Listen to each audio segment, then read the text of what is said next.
A rich, cold, and arrogant man throws a beautiful, expensive horse into a swamp where it begins to sink in the presence of deadly alligators. Alone, weak, and surrounded by hungry alligators, the horse closes its eyes, ready to meet its end.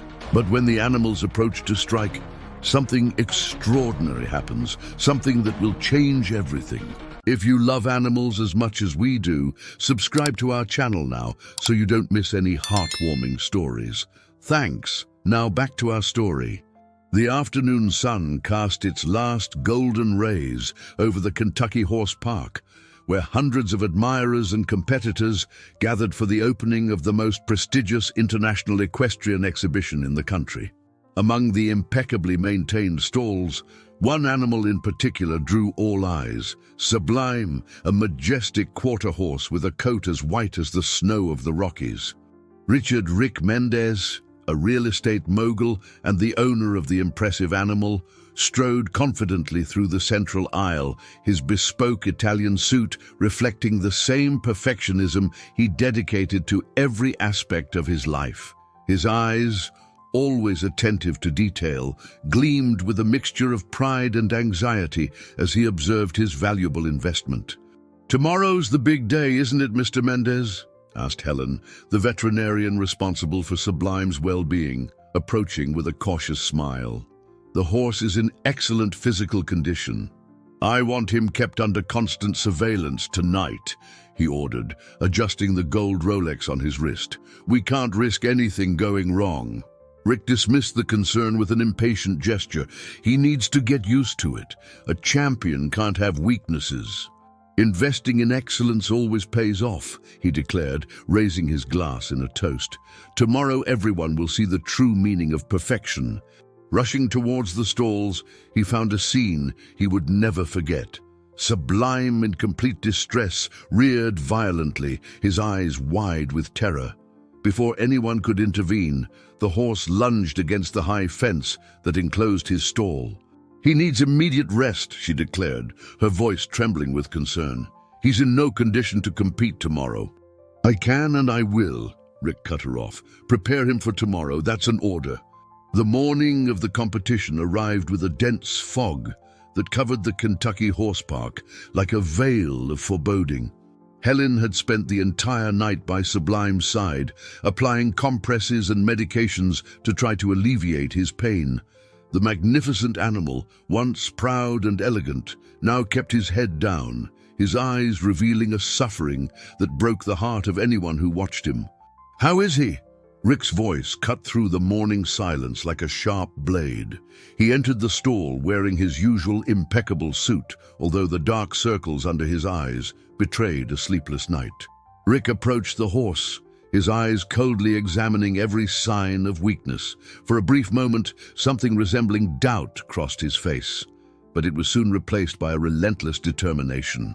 Rick spun on his heels, facing the veterinarian with a look that brooked no argument. "You're here to follow orders, not to give opinions. If you can't do your job, I can find someone who will." The hours that followed were a whirlwind of activity. The main arena seethed with the anticipation of the most important competition on the circuit. The stands were packed, and the murmur of the crowd grew with each passing minute. Backstage, handlers rushed back and forth, adjusting equipment and making last-minute preparations. "It's time," announced Rick, entering the preparation area where Sublime was receiving his final care. The animal, normally majestic in his competition gear, looked like a shadow of himself. His white coat, always gleaming, was dull, and small tremors ran through his body periodically. "Register whatever you want," he cut her off, gesturing to the handlers. "Just make sure he gets into that arena." "And now, ladies and gentlemen," the announcer boomed, "the favorite of this competition, winner of multiple international titles, a specimen that needs no introduction, Sublime, owned by businessman Richard Mendez."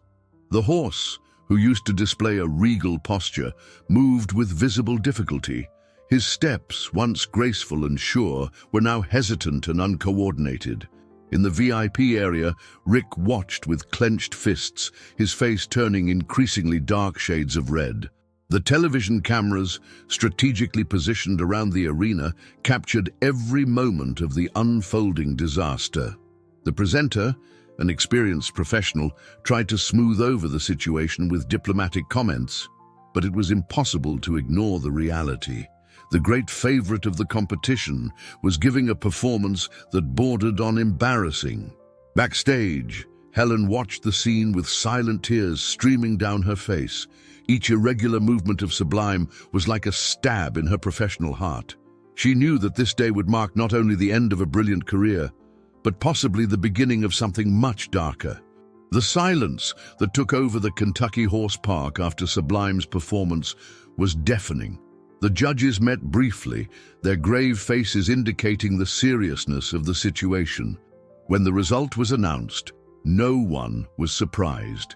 For the first time in his career, the majestic quarter horse had been disqualified for physical conditions unsuitable for competition. Rick Mendez remained motionless in his place in the VIP area, his face a mask of contained fury. Around him, other businessmen and breeders avoided his gaze, some whispering among themselves.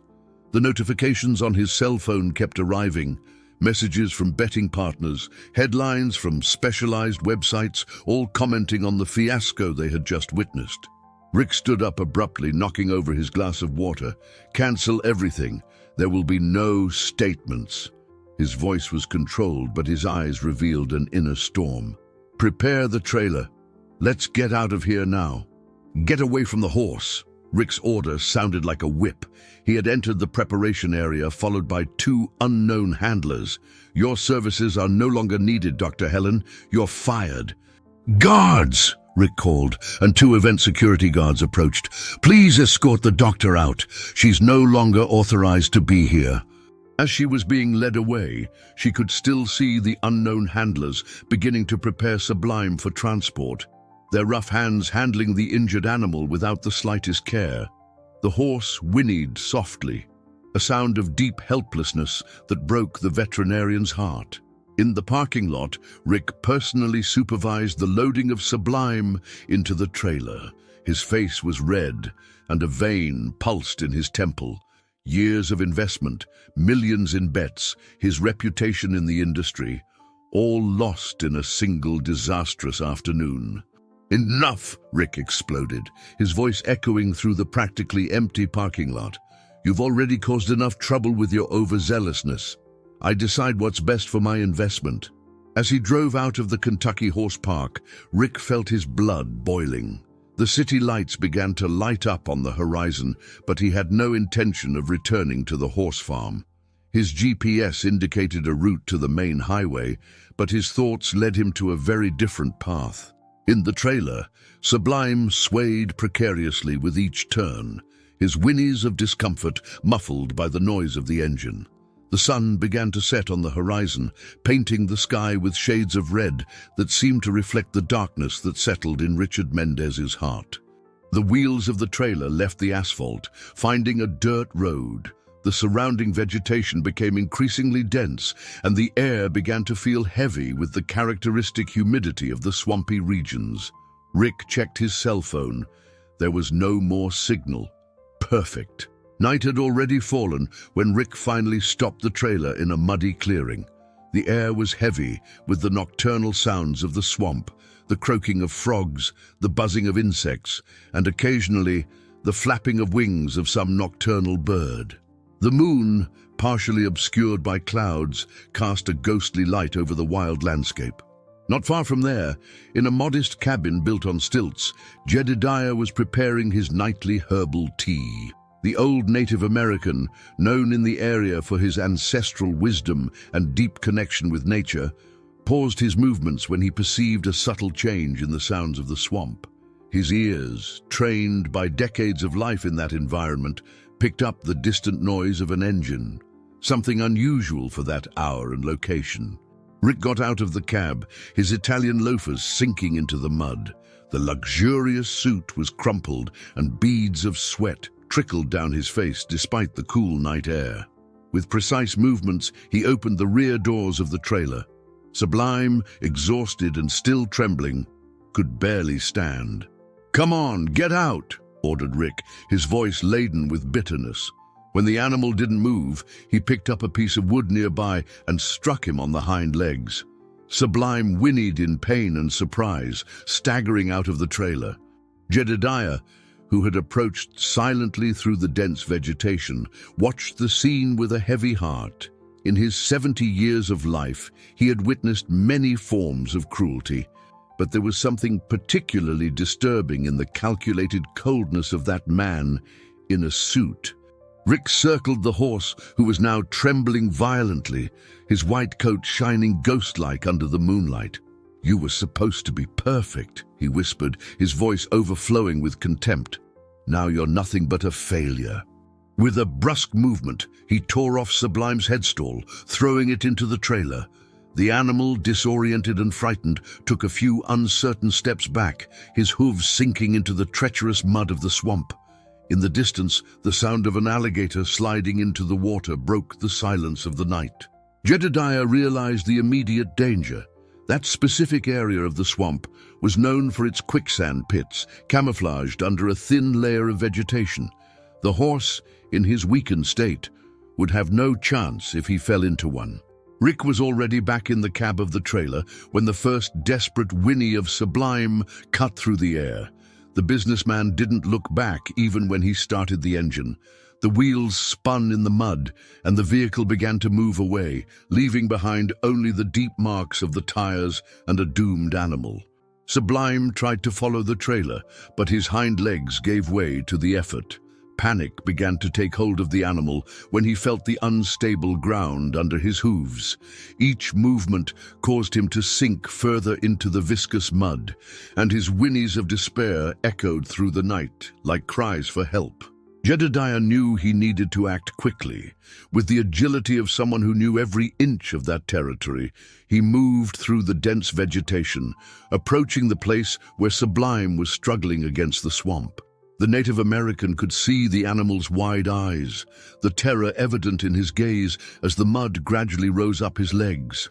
In his cabin, Jedediah kept simple but essential equipment for life in the swamp: hand-braided ropes, sturdy bamboo poles, and a small canoe carved from a single tree trunk. Years of experience had taught him that the swamp could both give life and take it away, and tonight he was determined to prevent another tragedy. The old guardian of the swamp took a deep breath, feeling the weight of responsibility on his shoulders. The rescue would be dangerous. A wrong move could mean death for both the horse and himself. But upon observing the suffering of the magnificent animal, Jedediah knew that there was no choice. The moon emerged momentarily between the clouds, illuminating Sublime's white coat, now stained with mud, like a symbol of purity struggling against the darkness. Jedediah moved with the precision of someone who knew every secret of the swamp. The first thing he did was retrieve his canoe, a light but sturdy vessel that he had built with his own hands decades ago. With silent movements, he pushed the canoe through the aquatic vegetation, approaching the place where Sublime continued his desperate struggle against the mud. The horse had already sunk to his chest, his white coat almost unrecognizable under the layer of dark sludge. His eyes, wide with terror, reflected the occasional glow of the moon that appeared between the clouds. With each attempt to free himself, he only sank further, his breathing becoming increasingly labored. Careful not to startle the animal further, the Native American began to unroll a rope made of natural fibers that he always carried with him. Years of experience with wild animals had taught him that fear was the greatest enemy in situations like that. An animal in panic could easily drag with it anyone who tried to help it. Sublime whinnied weakly when Jedediah approached closer with the canoe. The Native American began to softly sing an ancient melody from his tribe, a song that spoke of trust and courage. Gradually, the music seemed to have an effect on the horse, who slowed his frantic movements. With calculated movements, the Native American launched the first rope, managing to pass it under the animal's chest. It was a delicate process. The rope needed to be firm enough to provide support, but not so tight that it hurt or caused panic. Jedediah worked methodically, ignoring the mosquitoes that buzzed around him and the sweat that trickled down his wrinkled face. Time seemed to drag on as he prepared the system of improvised ropes and pulleys that he had learned to use over a lifetime in the swamp. Each movement was precise. Each knot had a specific purpose. Sublime, perhaps sensing the experience and calm of the old Native American, began to calm down gradually, although he still trembled. "Now comes the hardest part," murmured Jedediah, positioning floating logs strategically around the horse. They would serve as support points for the rescue operation. The Native American knew he would only have one chance.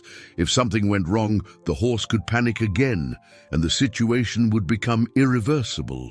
With a skill born from decades of experience, Jedediah began to manipulate the rope system. It was a job that required both physical strength and precision. Each pull was carefully calculated, each movement had to be synchronized with the efforts of the horse himself. As if understanding the words, Sublime made a last heroic effort. His powerful legs, even exhausted and bruised, pushed against the mud while Jedediah pulled the ropes with all his strength. For a tense moment, nothing seemed to happen. Then, slowly, inch by inch, the horse began to emerge from the swamp. The process was long and strenuous. The moon was already high in the sky when finally, with a last joint effort, Sublime managed to crawl to firmer ground. His legs trembled violently, and his breathing was heavy and irregular. Covered in mud from head to hooves, he barely resembled the majestic animal he had been a few hours before.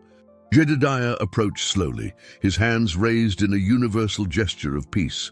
Sublime, too exhausted to show any resistance, just lowered his head, allowing the old man to touch his muddy neck.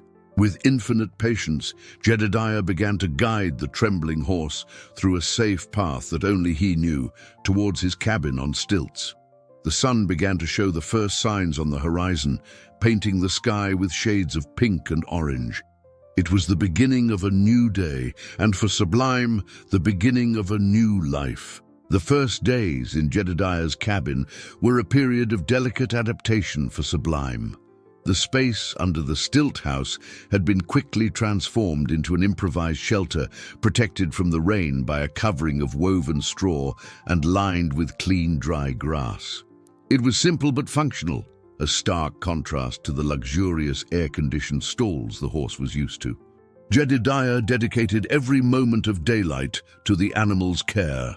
With knowledge passed down through generations, he prepared poultices of medicinal herbs for Sublime's bruised legs. The strong smell of the plants mingled with the characteristic aroma of the swamp, creating an atmosphere that little by little began to mean safety for the wounded horse. "Just look at these herbs, white brother," murmured Jedediah as he applied one of his preparations. "My grandmother said they have the power to talk to the spirits of healing, and look how they are already taking effect." The mornings followed their own ritual.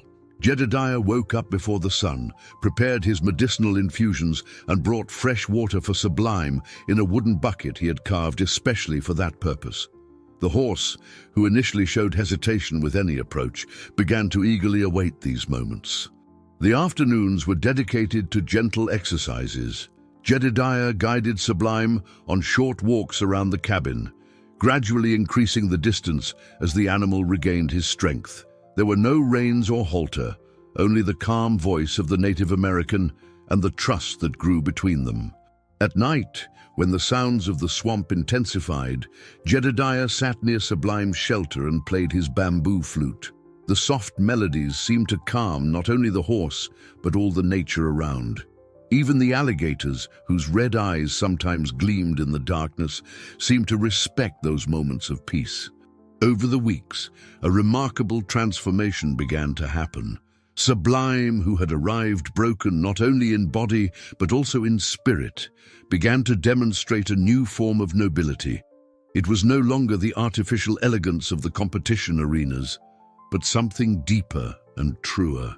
On a particularly clear morning, about a month after the rescue, Jedediah decided it was time for a new step in the recovery. He took Sublime to a small natural clearing where the grass grew green and soft. For the first time since his arrival, he removed all the bandages from the animal's legs. Sublime remained motionless for a few moments, as if processing his new freedom. Then, slowly, he began to move. His first steps were hesitant, but soon turned into a gentle trot. His white coat, now clean and shining again, gleamed under the morning sun. "See?" whispered the Native American to himself, his heart overflowing with satisfaction. "Sometimes we need to lose everything to find who we really are." The peace of the swamp was broken on a cloudy afternoon when 3 riders emerged from the dense vegetation. Jedediah, who was collecting medicinal herbs near his cabin, immediately realized that something was wrong. The men had that kind of look that he knew well, the gleam of greed barely disguised under forced smiles. "Good afternoon, old man," called the tallest of them, a man with a worn hat and a scar on his chin. "Name's Theodore. We're looking for a lost horse. Quarter horse, white coat. We heard rumors that he was seen around here." "The swamp is big," replied Jedediah calmly, his heart quickening as he noticed the covetous glances the men cast in Sublime's direction. "Many animals pass through here." "This horse is free," declared Jedediah, his voice firm despite his advanced age. "The swamp has welcomed him and healed him. His place is here now." Jedediah watched as Sublime approached him slowly, as if sensing the tension in the air. The bond between them, built over the past months, was something those men could never understand. "The swamp has its own guardians," warned Jedediah, his low voice carrying a tone of veiled threat. "Not everything that seems easy to take really is."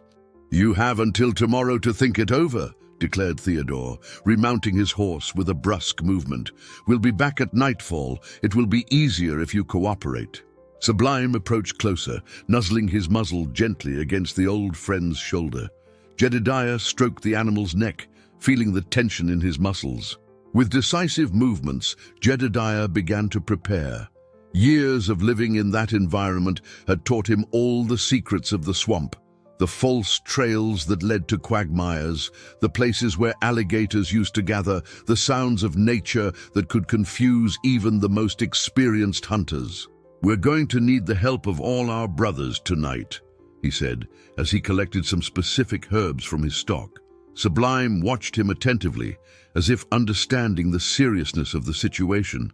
The hours following the departure of the 3 men were of intense activity. Jedediah worked methodically, his precise movements reflecting decades of knowledge of the swamp. With carefully braided vine ropes, he began to prepare a series of almost invisible markers along the trails leading to his cabin. The sky continued to darken, not only by the approach of night, but also by the storm clouds that were gathering on the horizon. Distant thunder echoed occasionally as a harbinger of what was to come. The atmosphere was charged with electricity, and even the birds of the swamp had fallen silent. With gentle gestures, Jedediah spread a mixture of herbs in strategic locations. The strong aroma would attract the alligators to certain areas, creating natural barriers. It was ancestral knowledge, passed down through generations, about how to work in harmony with the inhabitants of the swamp. As the afternoon progressed, Jedediah led Sublime to a special shelter he had prepared, a small, elevated clearing, surrounded by dense vegetation, but with several escape routes. The horse, demonstrating absolute confidence in his savior, followed his guidance without hesitation. From his small cabin, Jedediah took out a bundle of leaves that he kept for special occasions. Inside it was a dark paste made from different herbs of the region. Carefully, he began to apply the mixture to Sublime's white coat. Gradually, the magnificent white coat was acquiring darker tones, blending perfectly with the vegetation of the swamp. It was a remarkable transformation. The once majestic competition horse now looked like a mystical creature of the shadows. "Our ancestors always knew that moments like this would come," he said, finalizing the last preparations. "That's why they taught us to read the signs of nature, to understand its cycles and secrets. They think they know greed, he murmured, watching the horizon where the last rays of sunlight struggled to cross the dark clouds. But they have never faced the ancient wisdom of the swamp. A first drop of rain fell, followed by others. Jedediah raised his face to the sky, feeling the fresh water on his wrinkled skin. "Perfect," he whispered. "The night will be our ally, white brother. And when the sun rises again, those men will have learned to respect the mysteries of the swamp."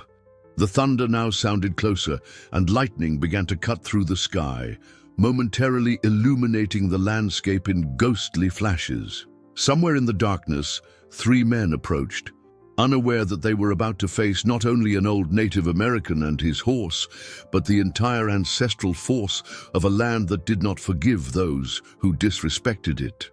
The storm arrived in full force as the 3 riders returned to the swamp. Rain fell in dense curtains, turning the trails into muddy streams. Lightning cut through the sky at irregular intervals, creating dancing shadows that seemed to come alive. The 3 men advanced with difficulty, their mounts becoming increasingly nervous with the sounds and smells of the nighttime swamp. What they didn't realize was that they were being watched, not only by Jedediah, but by dozens of eyes that gleamed in the darkness. Another lightning flash illuminated the scene, briefly revealing Jedediah's cabin in the distance. But when they tried to advance, they discovered that the path they had used earlier looked different. Where there had been a clear trail, there were now multiple paths through the dense vegetation. What they didn't know was that Jedediah had worked hard during the afternoon, creating false paths and camouflaging the true trails. Each alternative route led to a different area of the swamp, some ending in quagmires, others in places where alligators gathered. "It's that old Indian," growled the 3rd man, drawing a rope. "He's trying to scare us." But when they reached the spot, they found only a natural dead end, surrounded by dark water where several pairs of red eyes gleamed menacingly. The alligators, attracted by the herbs that Jedediah had spread, moved silently in the water. They tried to return, but the darkness and rain made it impossible to recognize the path they had come by. Each trail seemed the same as the last, and the sounds of the swamp, amplified by the natural acoustics of the place, created complete disorientation. Suddenly, one of the horses stepped wrong, its hoof sinking into a patch of quicksand carefully camouflaged. The animal panicked, almost throwing his rider. When they managed to pull him out, they were all covered in mud and even more lost than before. Another lightning flash revealed Jedediah standing on a nearby rise, his imposing figure painted with tribal symbols that seemed to glow in the electric light. Beside him, a dark shape that could be sublime, but looked larger and wilder in the shadows of the storm. As if responding to his words, a chorus of wild sounds emerged from the shadows. The roar of the alligators, the hoot of the owls, the rustling of vegetation moved by the wind. It was as if all the nocturnal life of the swamp had awakened to defend its territory. The invaders' horses finally gave in to panic. One after another, they reared and bolted in different directions, completely ignoring their riders' attempts to control them. The men were thrown into the mud, their ropes and weapons lost in the confusion. Crawling in the mud, drenched and terrified, the 3 men finally realized that they had completely underestimated both the old Native American and the swamp itself. Abandoning any pretense of dignity, they fled, stumbling through the darkness, their voices lost among the sounds of the storm. The dawn arrived with a gentleness that contrasted sharply with the violence of the night before. The storm had left the air clean and fresh, and the first rays of sun made the vegetation of the swamp shine as if covered with diamonds. Jedediah watched the horizon from his elevated porch, a serene smile on his wrinkled face. The horse's coat still retained dark patches from the natural dye, creating a unique pattern that resembled the shadows and lights of the swamp itself. His eyes, however, shone with a new intensity, as if the adventure of the night before had awakened something primeval in his spirit. Jedediah descended the steps of his stilt house with deliberate movements, feeling the weight of the night in his old bones. It had been a battle different from any he had ever faced, one in which wisdom and connection with nature had proven to be more powerful than any brute force. With patience and care, he began to wash Sublime's coat, gradually removing the natural dye. The clear water revealed the white coat again, but there was something different now. The horse no longer carried the artificial posture of his competition days. His movements were more natural, more wild. As he worked, Jedediah noticed subtle changes in his equine friend. The way Sublime now raised his head to sniff the wind, how his ears moved attentive to every sound of the swamp, how his hooves naturally found the safest paths through the uneven terrain. Throughout the day, various animals of the swamp approached the clearing where they were. Nutria came to drink water in the stream, birds perched in nearby trees, even a young alligator basked lazily in the sun on a rock not far away. It was as if the entire swamp was more at ease with their presence after the events of the night before. Sublime watched everything with a newfound interest. Several times, Jedediah caught him staring intently at the horizon, where the treetops met the sky. There was a growing restlessness in the animal, something the old Native American recognized well. It was the call of freedom. "I've heard tell of a herd of wild horses that lives beyond the hills to the west," commented Jedediah, sitting in the shade of a tree while watching Sublime graze. "They say they are descendants of the first horses that escaped the conquistadors hundreds of years ago." The horse raised his head at the sound of his voice, his ears twitching with interest. Jedediah smiled, recognizing the signs. Years of living in the swamp had taught him that sometimes the greatest act of love is knowing when to let go. In the afternoon, while preparing his medicinal herbs, Jedediah began to hear distant sounds, whinnies that came from far beyond the limits of the swamp. Sublime also heard them, his entire body tensing in attention. They were the calls of the wild herd, echoing through the distances like an irresistible invitation. The sun began to set when Jedediah noticed a significant change in Sublime's behavior. The horse was more agitated, alternating between moments of deep contemplation of the horizon and bursts of energy where he galloped in circles through the clearing, his mane flying in the wind like a flag of freedom. That night, as the stars began to dot the dark sky, Jedediah lit a small fire and began to sing ancient songs of his tribe. Songs that spoke of journeys, transformations, and the power of finding one's true path.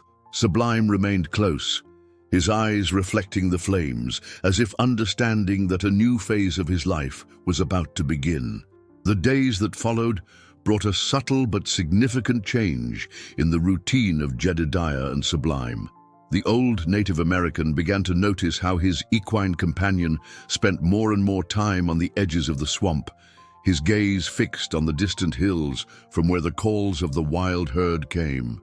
That afternoon, during one of their usual walks, they reached a higher point of terrain from where it was possible to see the plains beyond the swamp. On the horizon, a cloud of dust betrayed the presence of the wild herd. Sublime stood still, his nostrils flared, catching the wind that carried the scent of freedom. "See how they run," commented Jedediah, pointing to the distant silhouettes of the wild horses. "No reins, no commands, no vanity of men to dictate their movements, only the earth under their hooves and the sky above their heads." Back at the cabin, the Native American began to make preparations that he had long known would be necessary.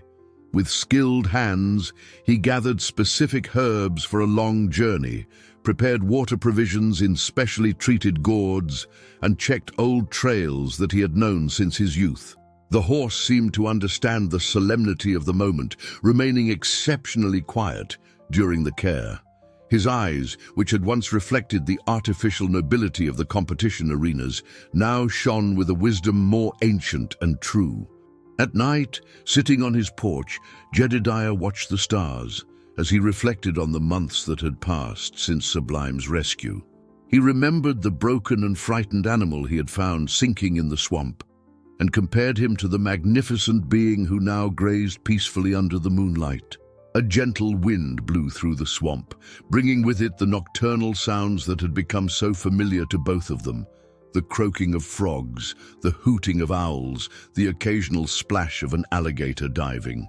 But now other sounds mingled with these, coming from afar, the distant whinnies of the wild herd, like a chorus calling one of their lost members back home.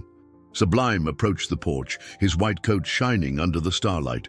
Jedediah reached out, gently touching the animal's neck. There were no more marks of past abuse, neither physically nor spiritually. The time in the swamp had healed more than just the visible wounds. The horse nuzzled his muzzle on Jedediah's shoulder, a gesture of affection that they had shared hundreds of times in recent months. But this time, there was something different.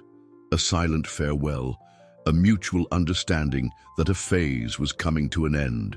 The night passed slowly, the stars spinning in their eternal dance over the swamp.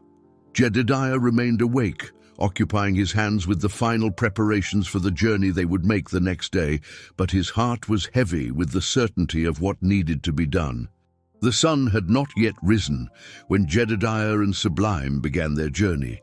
The sky on the horizon was just beginning to be tinged with the first shades of pink, while the waning moon still hovered in the dark sky. The old Native American carried only a small leather bag with provisions and his medicinal herbs, along with an ancient wooden staff that helped him walk through the most difficult terrains. "The path is long, my friend," he said softly, adjusting the bag on his shoulder, "but our ancestors will guide us." As the sun rose in the sky, the landscape began to change gradually. The humid terrain of the swamp gave way to more open fields, where the grass grew tall and golden. From time to time, they stopped to rest under the shade of old trees, and Jedediah shared fresh water with his companion. "See those marks on the trunk of this tree?" he pointed out during one of those stops. "They were made by wild horses that have passed through here over the years. We are following in the footsteps of your free brothers." Sublime sniffed the air constantly, his ears moving in all directions, picking up sounds that only he could hear. His behavior changed subtly with each mile that took them away from the swamp. There was a growing energy in his movements, an anticipation that was almost palpable. At noon, they reached an elevated plateau from where they could see a vast expanse of natural fields. In the distance, a cloud of dust indicated the presence of the wild herd. Jedediah's heart clenched in his chest when he saw Sublime stretch his neck towards the horizon, a low whinny escaping his throat. They continued their journey through the afternoon, following trails that meandered between gentle hills. The sun began to set when they reached a sheltered valley, where a small spring of crystal-clear water gurgled between the rocks. It was a sacred place, Jedediah knew, used by generations of wild animals. As if responding to an invisible signal, a powerful whinny cut through the air. On top of a nearby hill, the majestic silhouette of the lead stallion of the herd was silhouetted against the evening sky. Other horses began to appear beside him, their manes flying in the wind like flags of freedom. "My dear friend," he spoke, his voice low and emotional, approaching for a final moment of connection. "When I found you that night in the swamp, I thought I was saving your life, but now I see that I was just guiding you back to your true destiny. Go," he whispered, stepping back, "go find your true family." Then with a fluid and graceful movement, Sublime turned and began to gallop towards the herd. His white coat captured the last rays of the setting sun, transforming him into an almost ethereal vision. With each stride, he seemed to gain more confidence, more speed, more freedom. Jedediah remained motionless, watching as Sublime approached the wild herd. The lead stallion descended from the hill to meet him, his haughty posture revealing both power and wisdom. The two horses approached cautiously, their movements following an ancient dance of nature that transcended any human understanding. Sublime's white coat stood out among the other horses, which displayed more natural colors, browns, blacks, and spotted. but his movements, his posture, and the way he communicated with the others revealed a deep and instinctive connection. It was as if a dormant part of his being had finally awakened. The lead stallion whinnied, a sound that echoed through the valley like a proclamation. Sublime responded, his voice merging with that of the leader in a natural harmony. It was a moment of acceptance, of mutual recognition. The other horses moved closer, some touching Sublime with their muzzles, others trotting around him in a welcoming dance. Jedediah felt his heart expand with a bittersweet mixture of joy and sadness. "Look at that," he whispered, wiping away a solitary tear. "You were never really mine to keep. You always belonged to them, to freedom." The sun continued its descent on the horizon, painting the sky with dramatic shades of orange and red. The herd began to move, preparing to return to their nighttime resting territories. Sublime moved among them with surprising naturalness, as if he had always been part of that group. Before following with the herd, however, he turned one last time. His eyes met Jedediah's through the growing distance. At that moment, the old Native American saw no more the frightened and wounded horse he had rescued from the swamp, but a free and strong spirit, ready for his new life. Sublime whinnied one last time, a sound that carried both gratitude and farewell, and then turned, galloping along with his new companions. The herd moved as a single entity, their hooves pounding against the ground in a rhythm that resembled the beating of the earth's own heart. Jedediah watched until the last golden dust settled on the horizon, and the sounds of the hooves were lost in the distance. The valley was now silent, except for the gentle murmur of the spring and the occasional song of a late bird. The way back to the swamp would be long, and the night was already approaching, but Jedediah was in no hurry. Each step was an opportunity to process the emotions of the day, to accept the change, and to celebrate the transformation he had witnessed. As he walked, he began to softly sing an ancient song of his tribe, a melody that spoke about cycles, about departures and new beginnings, about the wisdom of knowing when to let go. His voice mingled with the sounds of dusk, carrying with it the story of a love that had been strong enough to transform into freedom. The first stars began to appear in the sky when Jedediah reached the borders of the swamp. The familiar sounds greeted him, the croaking of frogs, the song of nocturnal birds, the occasional dive of an alligator. It was his home, his own wild territory, where he had learned the deepest lessons about love and freedom. The moon began its ascent in the sky, illuminating the path to his cabin on stilts. In his heart, Jedediah carried the certainty that he had fulfilled his most important role, not only as a healer, but as a guardian of a sacred transformation. The seasons passed, transforming the landscape of the swamp into a kaleidoscope of colors and textures. Jedediah continued his simple life in his cabin on stilts, caring for the injured animals he occasionally found and sharing his wisdom with the few travelers who ventured into those parts. Stories began to circulate in the region about a magnificent white horse that had become part of the wild herd.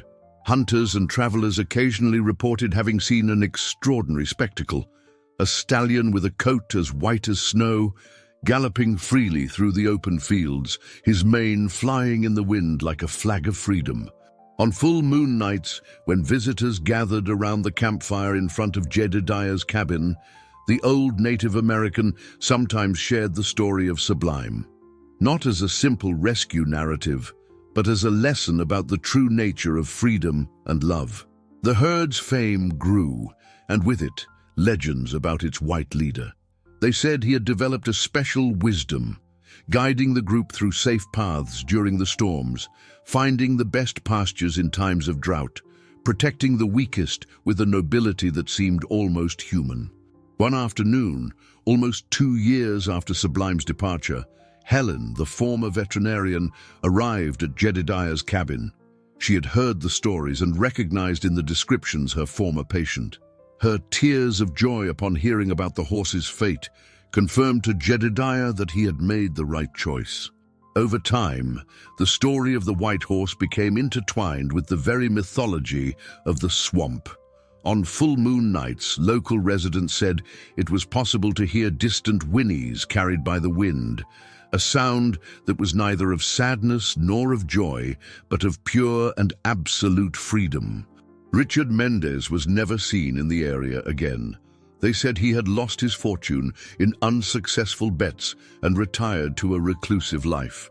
His story also became a lesson, but of a different kind, about how greed can blind men to the most essential truths of life. Jedediah continued his silent work as guardian of the swamp. Sometimes, when the sun set and the first stars appeared in the sky, he climbed to the highest point near his cabin and looked in the direction of the open fields. On very clear days, he could see a cloud of dust on the horizon, and if he paid close attention, a white reflection among the other horses. Sublime's story became more than just a narrative of redemption. It transformed into a powerful reminder that true nobility does not come from titles or competitions, but from the ability to be authentically who we are meant to be. In the conversation circles around the campfires, in the stories told from father to son, the white horse became a symbol of hope and transformation. And so, in the wild expanses of America, where the swamp meets the open fields, a free spirit continues his journey. His white coat still shines under the sun like a beacon of hope, reminding all who see him that true freedom is not just the absence of chains, but the courage to follow the call of one's own heart. Jedediah, in his wisdom, understood that some stories do not really have an end. They continue living and growing in the hearts of those who hear them and share them. The legend of the white horse became one of those stories, an eternal testament to the transformative power of love, compassion, and freedom.